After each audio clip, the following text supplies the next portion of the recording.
विद्यार्थी मित्रांनो, माझ्या क्लासमधील एका विद्यार्थ्याने विचारलेला सुंदर प्रश्न. तो म्हणाला, समजा एखाद्या विद्यार्थ्याची स्वतःची जन्मतारीख मधील महिना हा जर दिलेल्या तारखेमधील महिन्यापेक्षा मोठा असेल तर वजाबाकी कशी करायची? तर त्यासाठी ही ट्रिक. मग तुम्हाला वर्षाचं रूपांतर महिन्यामध्ये करायचे. एका वर्षात 12 महिने येतात, म्हणून एका वर्षाच्या बदल्यात या ठिकाणी 12 महिने या ठिकाणी मिक्स करायचे. म्हणजे 12 आणि 8 यांची बेरीज 20 होईल. आता त्या 20 मधून 12 वजा करायचे. आणि तुम्ही एक वर्षाच्या बदल्यात 12 महिने घेतलेत, म्हणून या ठिकाणी एक वर्ष कमी करायचं. आणि आता वजा करा. 4 मधून 2 गेले, 2 राहिले, 2 मधून 1 गेले, 1 राहिला, 0 तून 0 गेले, 0 राहिले, 2 मधून 2 गेले, 0 राहिले. त्यानंतर 20 मधून 12 गेले, 8 राहणार आहेत. आणि 4 मधून 1 गेलं, 3 राहिले, 2 मधून 1 गेलं, 1 राहिलं. म्हणजेच विद्यार्थी मित्रांनो, त्या विद्यार्थ्याचं वय असणारे 12 वर्ष 8 महिने आणि 13 दिवस.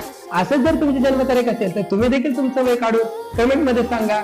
आणि व्हिडिओ आवडला तर लाईक करून आपल्या हक्काच्या चॅनलला सबस्क्राईब करा. धन्यवाद.